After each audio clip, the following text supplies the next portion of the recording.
Let's go. Hello and welcome to Bartending in the Sticks. This is Mike Rothmeyer. I'm the co-host. Oh, sorry. That's Should I do that okay. again? Should I No, do it again? that's good. I like it. Let's keep going. This is our host, Gina. We've decided that we're going to make the host, the person who makes the drinks is the host, and then the other person who's sitting in this seat is the co-host. So this is our host with the most, Gina Dell Staymey. You want to hear her theme song? Oh, God. Well, I don't know what we got coming here. Stay you, stay me. Oh, God. She can keep it together naturally.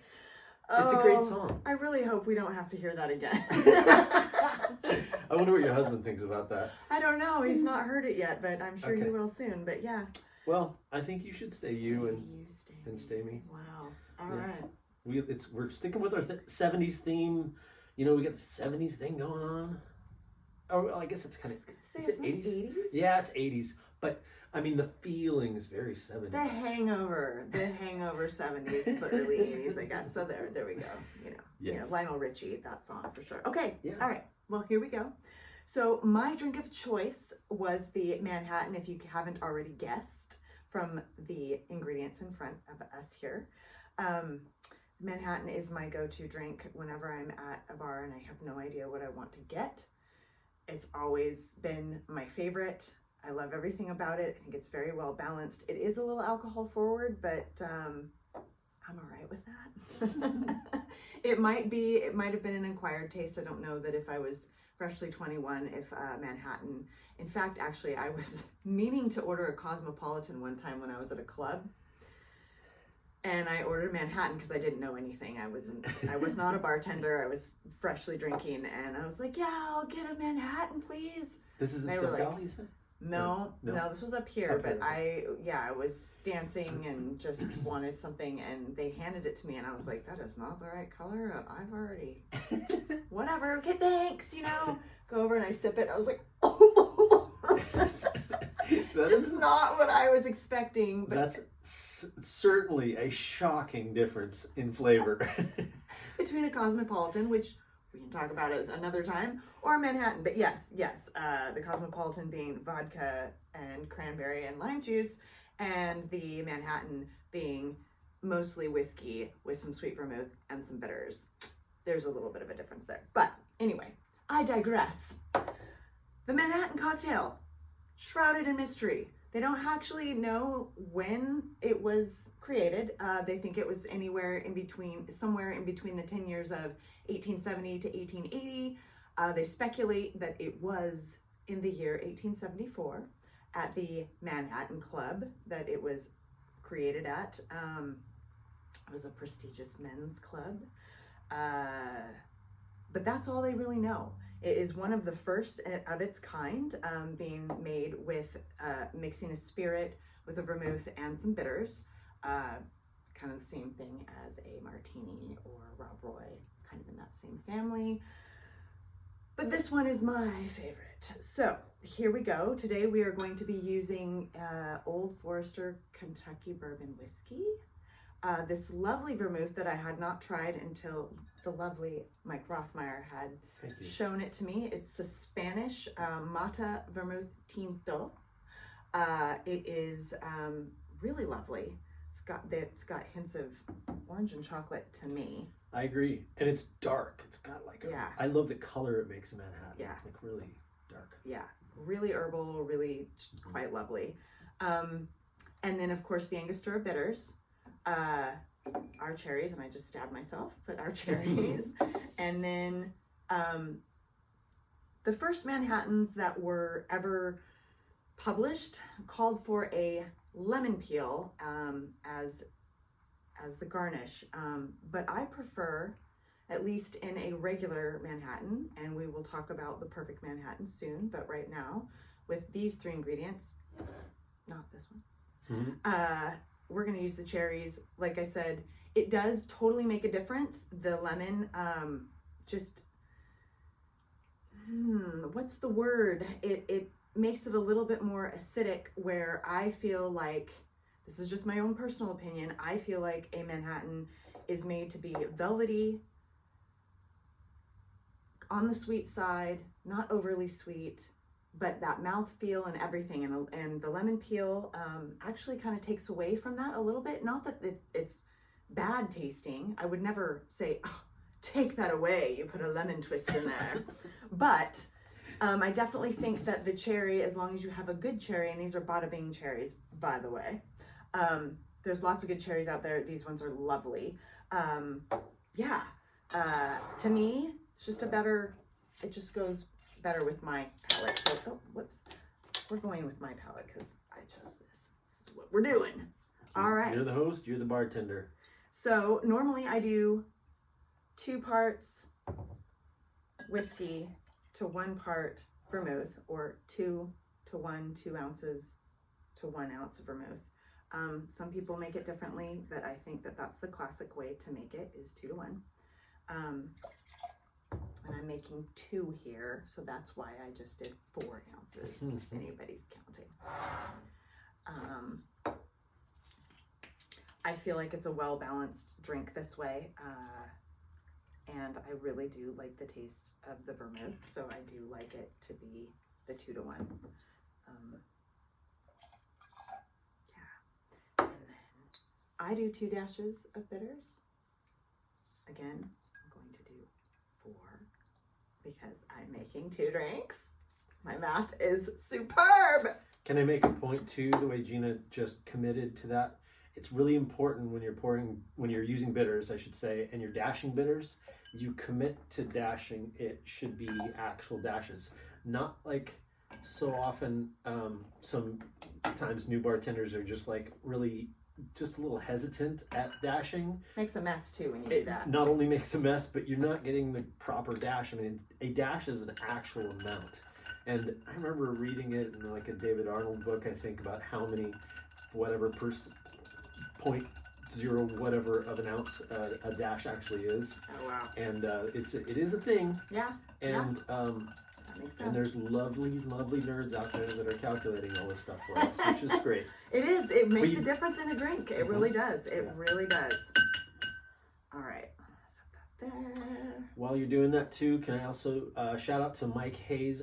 I so appreciate you commenting on our video. Did you know that Mike Hayes commented on our first video? No, I did not. He did. He had some very nice things to say. Thank you, Mike. Lovely. Really cool.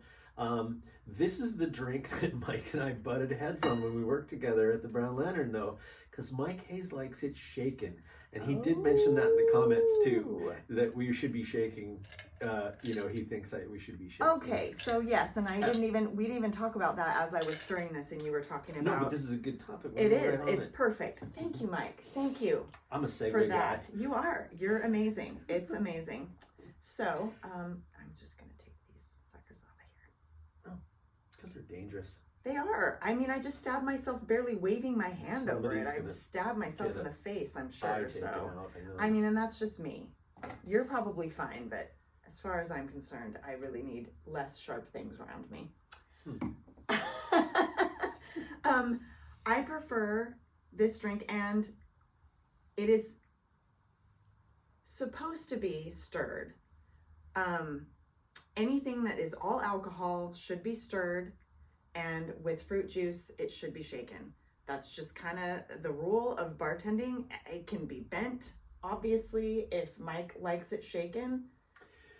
If you request it, I say go for it. If that's the way you like your drink, you want it shaken, you should ask for sure. But the default should be, and I go over this all the time with my coworkers, the default is to stir. So like that's what we're doing because we're doing it classic. And like you said, there's a viscosity to this, and there's I think we talked about that in our other episode with the martini too. There's a viscosity to this that will not be achieved with shaking. It will get thinner, you get more dilution, you're getting ice chunks in it, and it takes away from that velvety, delicious mouthfeel too.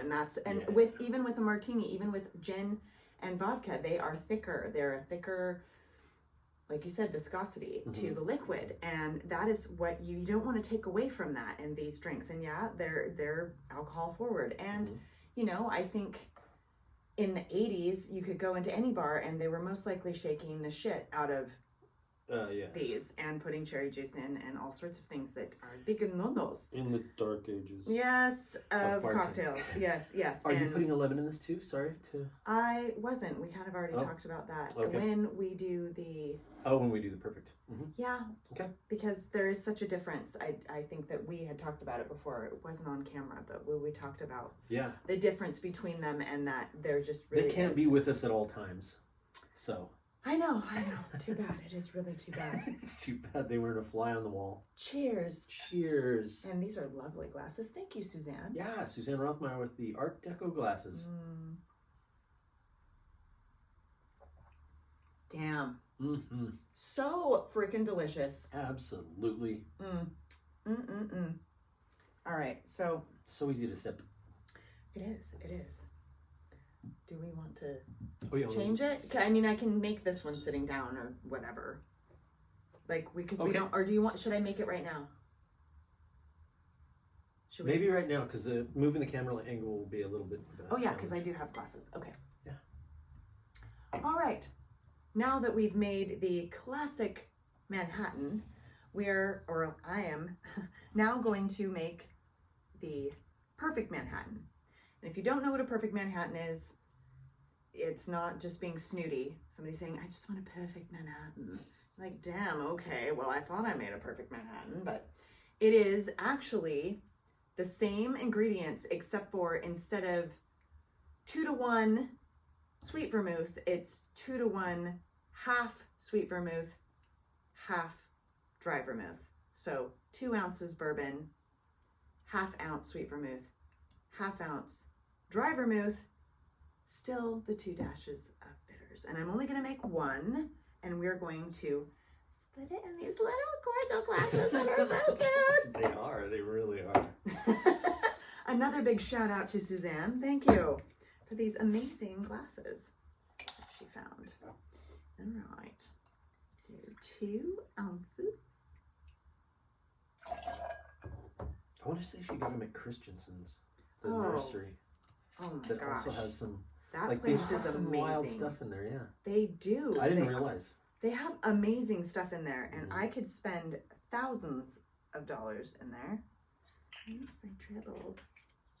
Well, that's why you make the big bucks. Me too. No comment. It's been a while, Mike. Thank you. I know.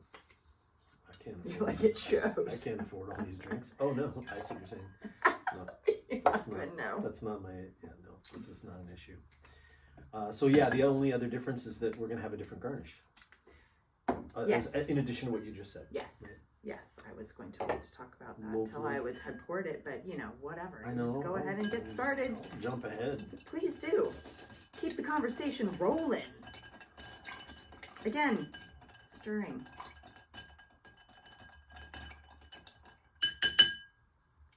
Alrighty then.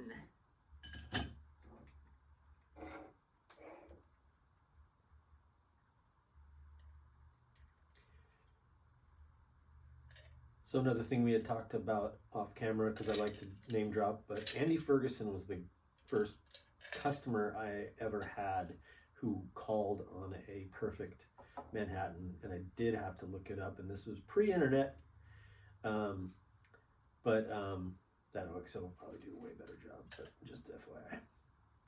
Sorry. Well, that one was fancy. I wanted to use the fancy one. Okay, cool. I know it looks like it is, but it's not as functional as the OXO. Not as functional, but I think that this will work just fine since they're so little. Okay. She's using a Y peeler, which if you're making a garnish with a peel, I do find the OXO peeler to be a great one. And for some reason, a lot of people are really shy about like holding the fruit firmly, holding the peeler firmly, and everyone's worried that they're going to cut themselves. And really, if you're just doing it firmly and deliberately, that I've never cut myself with it, but I've seen people cut themselves with it. But I think it's just because they're just, I don't know, it's like they're holding one or the other too loosely. Because they're going really fast, and you're I think that a lot of the times, I don't know. Okay. I think that when I've seen it happen, it has been because it's just a careless, like, not thinking about it and just doing it as fast as or like, they could. I guess if you're getting your thumb in the way where it shouldn't be. It's only ever, I've only ever seen somebody cut themselves right here. Okay. And it's been pretty gnarly. Yeah. But, you know, that's just part of being anywhere in a restaurant. You can cut yourself. I've cut myself a million times in a restaurant, like burn myself, all sorts of things. This was lovely, and this was the lovely one that I thought, it's very weighty, really nice. This one would have worked better. It would have been sharper. This one, although I do have to say, was a very thin peel. So, I mean, it wasn't getting much of the pith. It was really, so if you like that, then that's better. This one is going to give you a little bit, it was probably a little whiter. But for what I was doing, this actually worked really nicely. And while we're on the topic, look at how little. Yeah, and I love that pith point is very good. The pith point is good. The more pith you get, the more bitterness you're going to get in there. Wow. And that one was cool. But yeah, the difference in size. Definitely cutting, more pith deeper on it. Cutting, and it's just going to be wider. And that was actually really poorly done. But what can I say? I wouldn't say really poorly. That was fine. So it does smell good. The oils. Lovely. Alrighty then. All right, we'll sit down and have a conversation. And I'm going to move these on over. And we'll also cheers to the perfect Manhattan. Yes, because why not? Dink, dink. Oh, that's so good too. Just as good. Just different. Yep. Oh, I can say that on camera. On my way here, I ran into Nate Ashley. Hi, Nate. Thanks for watching our show, and thank you for saying that you enjoyed it. Oh, cool. It was cool. He is a local musician. I used to book him at the Brown a bit, and also I think me and Tim and James played with him at least a couple times where Mouse Art Factor was playing with Nate Ashley. Oh. He's a nice. Delight. I'm sure I know he is. It seems like he would. Yeah, I'm really... Okay, I'm sorry, Nate. I probably, if I saw you, I'd be like, hell yeah, I know. I know you. But I'm decidedly terrible with names. He just came back to town, which is another cool thing. I'm sure you'll see him around. Maybe that's partly why, too, if he's been gone. Anyway. Well, I think he was in Seattle or something. One of the not in the sticks areas. Yes, one of those metropolitan areas. Yes. Boy, I'm just trying to think about the Manhattan and some of the things that, so you said you talked about the stirring and versus the shaking. That's we talked about the vermouth. We talked about... Yeah, those are all important things, I think, in making a good Manhattan. And I was kind of thinking about when we're going to talk about this too, like, what do you think about riffs on it? Like, I think once you've mastered it, once you've really mastered making one, like making a Manhattan, you've made hundreds of them probably, and you know, you can go ahead and say, oh, it might be fun to put some Amaro in there, or it might be fun to do something with maybe like a nocino or something like that. You know, you see these kinds of recipes coming up, and some of them I find make sense, and then some of them I just go, why are we messing up this perfect, awesome drink? Here we go, perfect again. Yeah. But you know, why are we messing with this? Like, I don't know if we should. Sometimes, you know what I mean? Like some of the recipes. I think we always should. You think we should mess with it? Not to call it a Manhattan. I would never put it on a menu as a Manhattan. Thank you so much for saying that. Because then we have a different drink, right? It is a different drink. I mean, I might put in parentheses a play on a Manhattan. Sure, riff on a Manhattan. Or, I mean, there's restaurants that have put on their menu like a certain type of vermouth Manhattan, or like, like the restaurant's name or the bar's name Manhattan, and then they put that they've tweaked it a little. So I mean, I'm okay with that, because you know you're getting something that's similar to a Manhattan. If you're a Manhattan drinker, this might be for you, you know. You know where it crushes your idea there? I mean, in a good way. Like, I mean, a place that does it. Can't remember if we've been there together or not. Well, that's going to have to change if we haven't, because that's... So Cannon in Seattle, in Capitol Hill. You've been there before? Yes. Yes, okay. They do Manhattan flights or at least they did. I don't know if they still do. It's been a while since I've been there. Yeah. But so in exactly what you're just saying, it's like they're dreamy. different Manhattans, and they're each one is a different. Like I think like one's a rye, one's a bourbon, maybe one is something else, as far as just like either bourbon or rye, and then they're paired with different vermouths. That's freaking brilliant. And it was, oh my gosh, it was so and they fun all to taste so different. Totally different. Yeah. And totally delicious in their own way. I love it. Really fun. I just want to go now. I know. Let's go to Cannon and spend a lot of money. That's just how it goes. It's just how it goes. It is how it goes. And Will Lamphere just sent me a video the other day of Jimmy Fallon just did a bit with Keegan-Michael Key, and they're just like two fancy bartenders, and they're singing, and they're doing their fancy bartender thing, and they're like, if you want to, spend $60 on a drink, come here. And Jimmy Fallon's got his like man bun, and like they keep twirling their mustache. So this came up in our audio, our first one with the audio, where Angus Winchester was the first guy to give me the term coctologist, and I think that's kind of what they're making fun of there. Is they're making fun of coctologists and not these.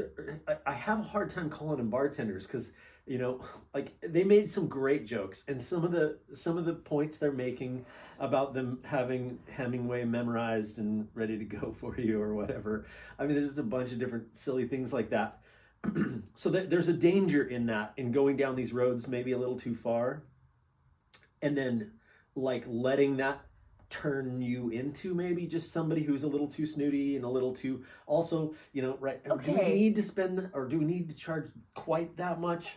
Maybe because the tin roof and all of the bespoke furniture, and I know that's all expensive, but I don't know. All I'm saying is that I get a little frustrated when that kind of thing, the coctologist thing, is just mixed up into just somebody caring what's going on in bartending, just caring about what's going on. Like that's more what I'm on that team, whatever team that is. Right. And I think that people can come, I mean, it's such an easy road to go down to being on the fence between a caring bartender and a coctologist, depending on how you're coming off, but depending on, the shift that you've just worked and how many people you've been in contact with. You don't ever want to come off that way. But I think that when you know your shit, sometimes I know that I've probably come off that way to people who come up to the bar and are like, yeah, can I get, and they're just totally like, I guess, give me that vibe first. Did they ask for a Tito's and vodka? No.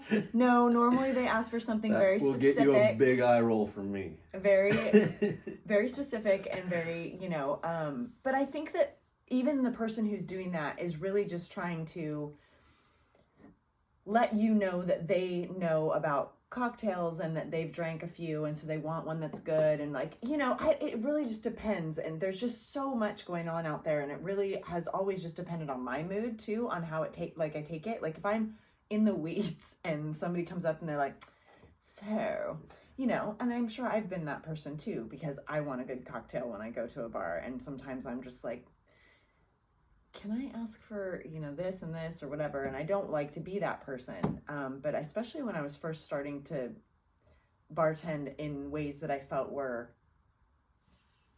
better than a lot of things that I was seeing. So I was becoming kind of a snob because I knew what I liked and I wanted it to be a certain way. And I only wanted to go to bars that I knew that I could get that from. And if I was going to a different bar, then it was,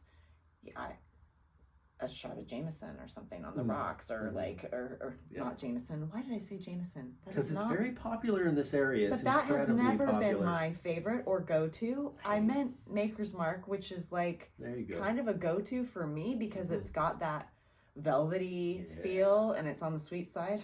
I don't know if it's like sweet side. I mean, it's a heavy corn and sorry, I'm going to nerd out a little bit. No, please. It's heavy on the corn and the winter wheat, which are both, yes, on the spectrum of grains, are on the sweeter side. So, I mean, I'd say that, but I don't know if I'd call it sweet. And I always used to talk to people when, like, it comes up so much where people are confusing Jack Daniel's, a Tennessee whiskey, with bourbon. And I used to do the smell test all the time. Did I ever do this with you? I don't think so. I used to just put Maker's Mark, just like a little dram of Maker's Mark and a little dram of Jack Daniel's, and I wouldn't tell people which one was which. I would just say, "What fruit do you smell? When you smell this, what fruit do you smell?" And before they would say it, I would tell them, I'd like, one of them is cherries and one of them's bananas. And I mean, it's, when you put it like that, you're just like, oh my gosh, I can't believe how much Jack Daniel's smells like bananas. Mm-hmm. And then I'm always like, Yeah. well, especially if it's a Manhattan or something like that. Like, of course I don't want a Tennessee whiskey. I don't want a banana in it. I want a cherry in it. Yeah. Well, as soon as you said that, I knew you were talking about Jack Daniel's with funny. the banana. Yeah. Even though it's not something that I use all that much, but I know that, at least I know that Maker's Mark has got more of a cherry, like, yeah, right. it knows, and I don't Granted, know. there's no cherry added to it. It just has that. It just has that kind of, yeah, I don't know. But to go back to that, like, mm-hmm. I think that I have probably come off that way as well. So, mm-hmm. I mean, I try to give people the benefit of the doubt as much as possible. But again, it's like, it's all about my mood, and it's all about how I'm feeling the other person's coming off, and maybe mm-hmm. they're having a bad day, maybe they're not. Mm-hmm. I don't know. But you're right. Like, first of all, Jimmy Fallon, you're freaking amazing. I love Jimmy Fallon. He cracks me up. He's a great musician. Like, so many things just wrapped into one, and he's a great dancer too. Oh, well, ooh, really? I didn't know that too. You didn't think so? Well, I don't know. I guess I haven't really watched it, but yeah, good dancers is a kind of a real thing for me with men. So anyway, Jimmy Fallon, you just went up even more in my book, but I think he's a good dancer. Well, I guess so. He's just funny to me. I mean, just the whole. Yeah. I mean, I guess for comedians are just, they're going to take the low-hanging fruit. And I'm sure, being like such a high-dollar comedian that he is, I mean, the guy's getting money delivered to his house in U-Haul trucks. I'm sure he would say, no, that's not true. Unloading cash into his garage. He's just funny. He just seems like he'd be a cool... One of those people that just seems like he'd be like a cool person to just like sit and have a beer with. I would agree with that too. Just seems like he'd be fun. And so again, I'm just willing to give any comedian pretty much any latitude on making fun of, anything that I have to do with, for sure. So they may be offending other people, but they're not offending me. Go ahead, make fun of bartenders all you want. It's fine. But again, like, all I want to say, actually, I need to say it to Will. I haven't said it to Will yet, because he's the one who sent me the video. And I want to go, well, come on, man. Like, there's a middle ground here. There's a middle ground of caring bartender, and you don't have to be a total... Well, he sent it to you? Man bun. Did he say this is you? No, but he's digging at me. You think he was insinuating he's digging that? At me. He's just twisting it in, and I... Do you have some insecurities in that area? I don't think so. Not really. It's more that, I mean, if you want to call it an insecurity, I worry about people's perceptions. I worry about people going like, dive bar is the only bar. We've talked a lot about this, and we'll keep talking about it. Read the room, figure out what kind of place you're in, and, if it's like twisty mustache and man buns, I mean, maybe you're going to spend, even if ladies have man buns. If that's somebody's style, then, that's your style. And I'm going to have to get you some mustache gel, clearly. No, it's not called mustache gel. Whatever. What's it called? Mustache wax. Sorry. Mustache wax. I am a beard balm guy. You should smell my beard. Perfect reaction. Thank you. I like to tell people to smell my beard. Do people do it? No. Okay. Never. But if they did, they'd be pleasantly surprised. My beard balm smells good. It's a little, what's that called?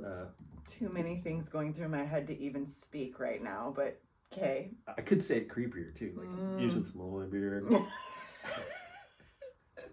Yes, you could. You could. So I know I'm going way off on that tangent. It's okay. That's what we do.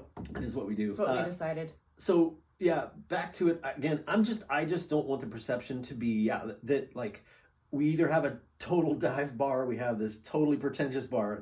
There are caring places, and that's really a big part of what we're talking about in the show. Is just being a caring bartender. You don't need to be a jerk. It's so. I know I get this. I start stalling when I start talking about this too, because I get really emotional. You know I do. You know how I get. Anyway,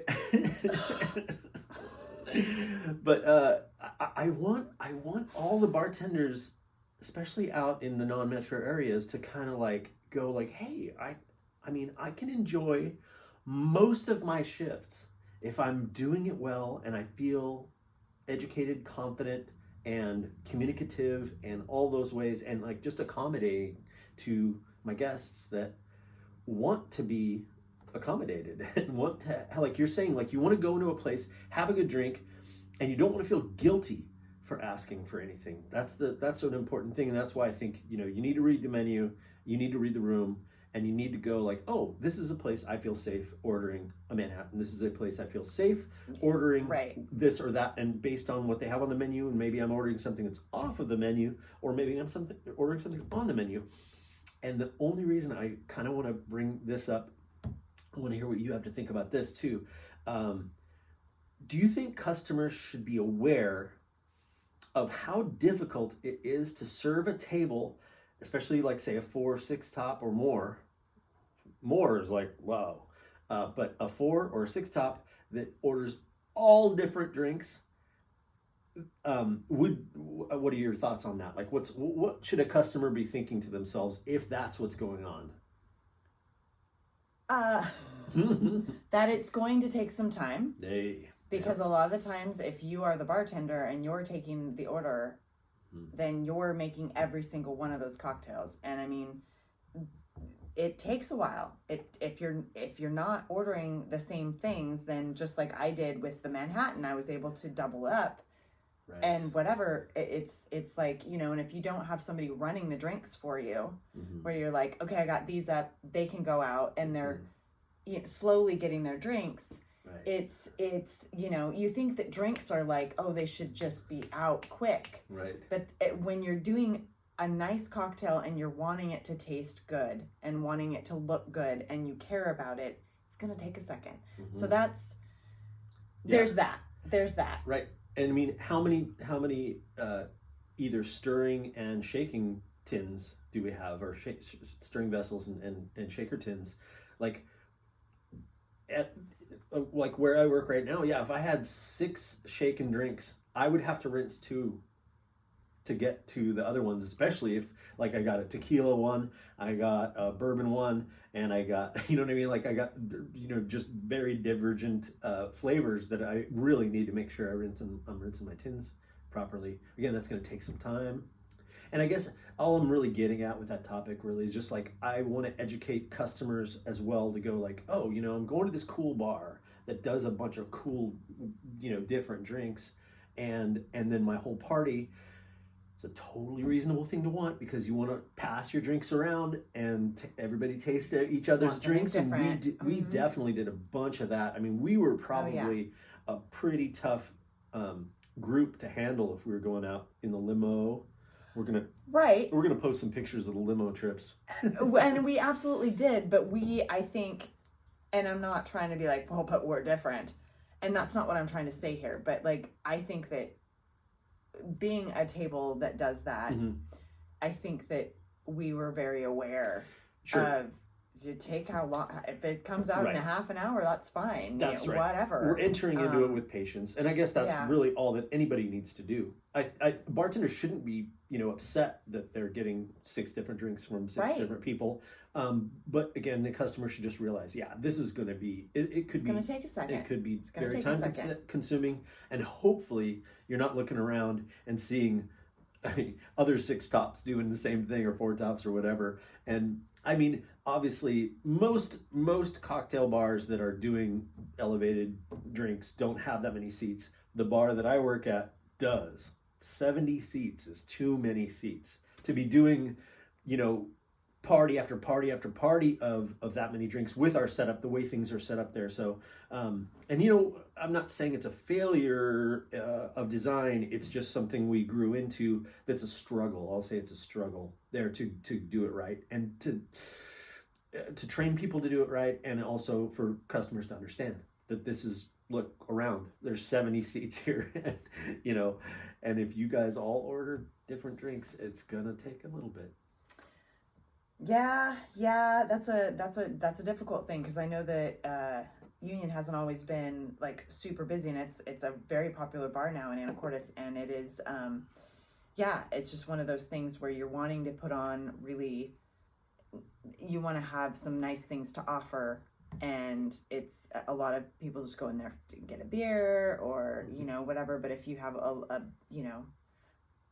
table full of people who want specialty cocktails that you have on your menu, it's one of those things where you've got to be thinking about what you're putting on your menu if you don't have the means to do it quickly. Big time. So that's a big thing with I know that was something that we talked about a lot when I worked at A-Town, because it's such a small bar, right? And the ability to, and people were really excited about the food and the drinks and the cocktails there, having both of those things, because both of it's incredible there. But it's, how many bitter bottles did you have to look through to get to it? Well, and once you bartended there for a while, you kind of just knew where it was, as long as you set up the bar the way that you, because there's one bartender, it's one bartender, and every once in a while, the owner will come in and help you do whatever. But how many seats is there? Like 45, 50? Boy, that's a good question. I should know that. I but know, now with the outside, it's doubled. Never mind that. It's I was not counting our outside either. Yeah. That's summertime stuff. Well, and I guess right now, but they, because it's all covered and they can have it heated and stuff. I don't know what they do right now, because I haven't worked there for a little bit. Right. But after COVID and stuff, and then once they got all the seating back, they didn't take away any of the seats outside. So it's doubled. And the kitchen has to output that much, and the bar too. So one of the things that I was just trying to get at, though, is if you're gonna have specialty cocktails on your menu that people are gonna see and go, "Ooh, I want to try that,"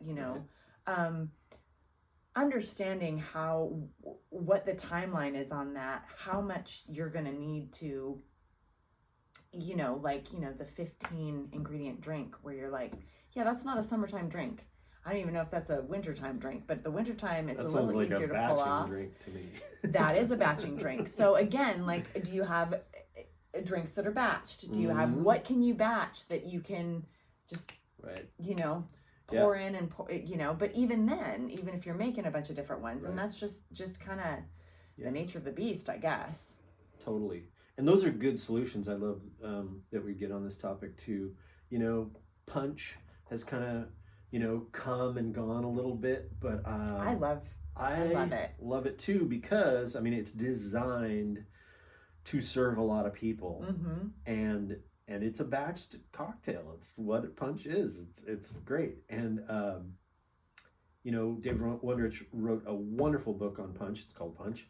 And oh my gosh, the recipes in there are so good. They're so delicious. Amazing. Delicious. And then, I think it's always a challenge too, getting your ice game right for making a punch, because you want a nice big cube. Like I usually use not like a bigger one than the ice thing we were using, but there's a nice big bowl with twice boiled water or distilled water so that it comes out all clear, but something that's kind of bowl shaped, and putting that giant thing in there, and it'll last for 7 hours, maybe more. It's it'll last a whole shift for sure.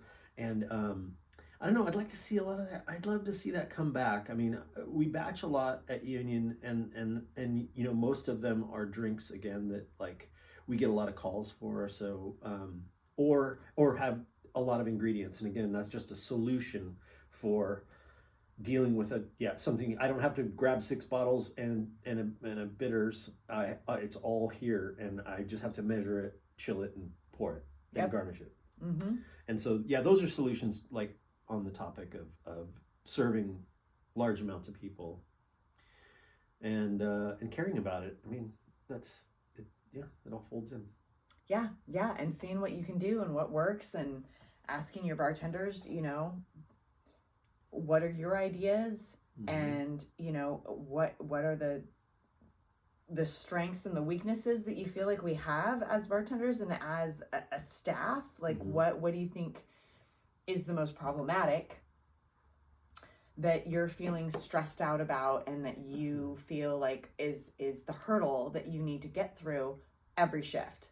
The one thing that you're like, fuck, every shift, that you're like, God, damn it, this is the one thing, and every time it comes up, you're like, and it can potentially ruin your whole shift and make you not very nice to the customers. And,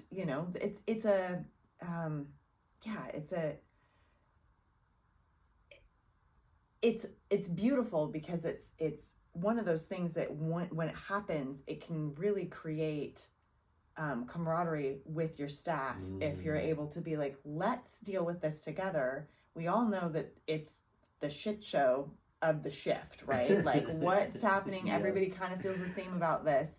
What can we do? And when everybody starts talking about it, besides the griping and the bitching, it's like, okay, well, what can we do to fix this? We want to fix it. We all want to feel better during our shifts. Like, what can we do about it? So when you ask the workers, when you ask the bartenders, like, what do you think?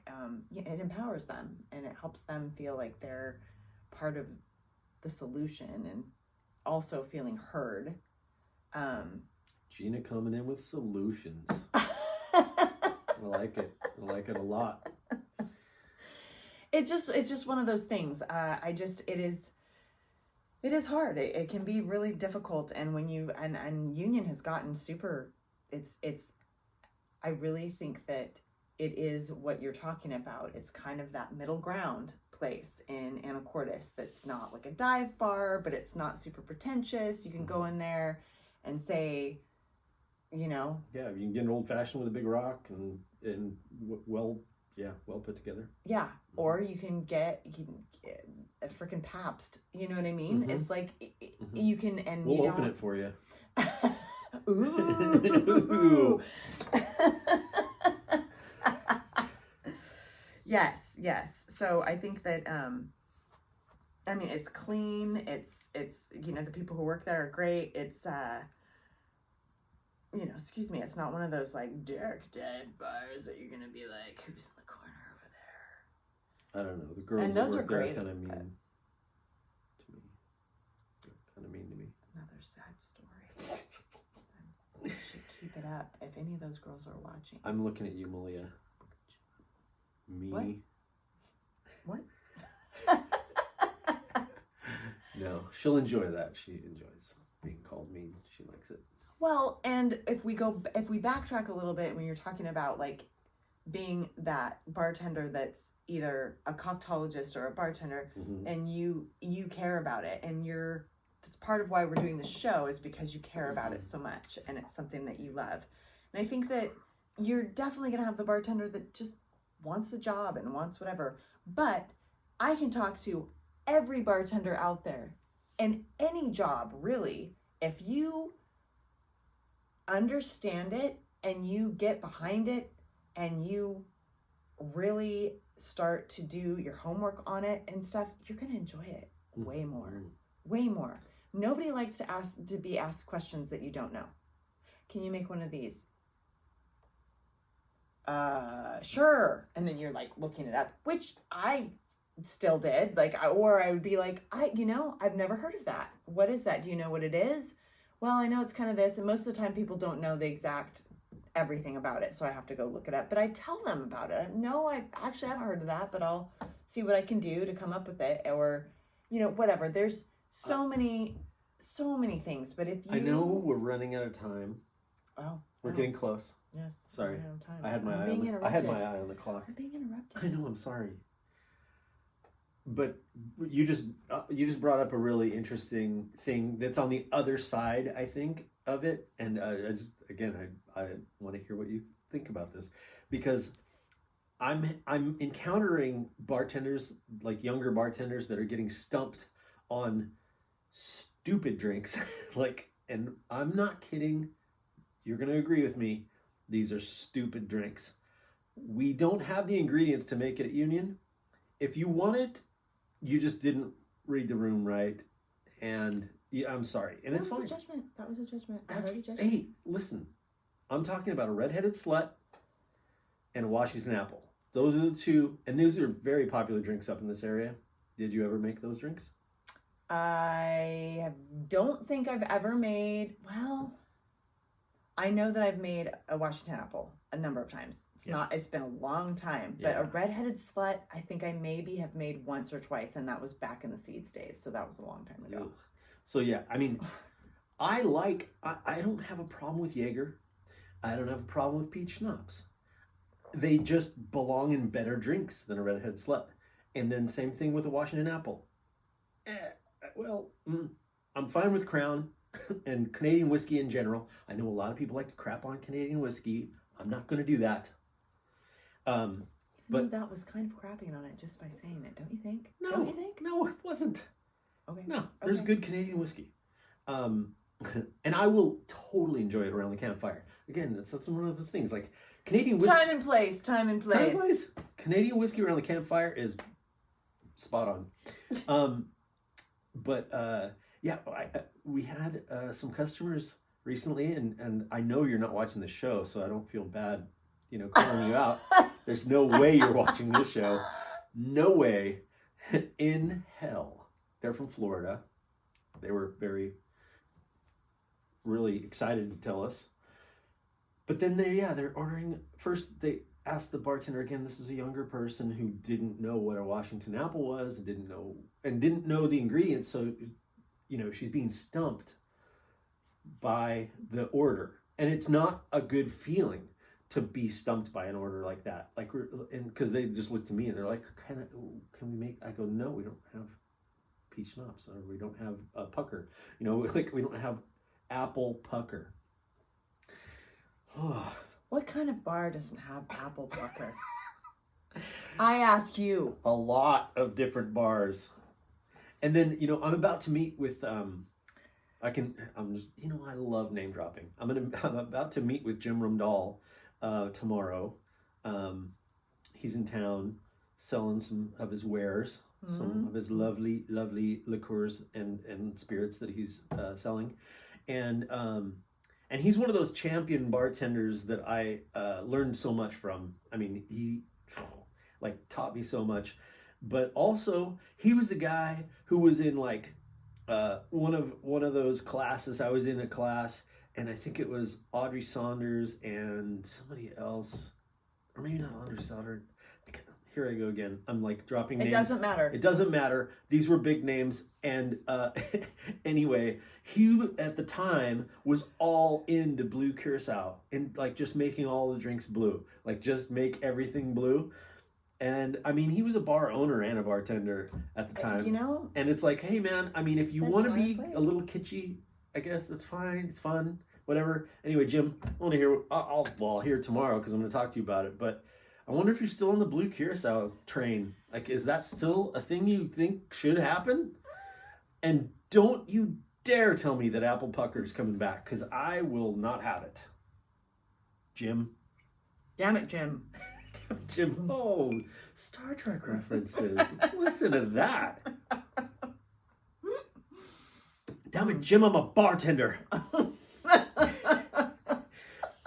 Not a radiologist. I don't know. I couldn't think of anything else. Damn it, Jim. Okay, well, thank you for joining us for another episode. This has been our lovely host, Gina Dell Staymey. And our co-host, Mike Rothmeyer, who is sadly behind on drinking his Manhattan. I might have been talking too much. I don't know. Anyway, this was a lovely. I wasn't going to point it out, but,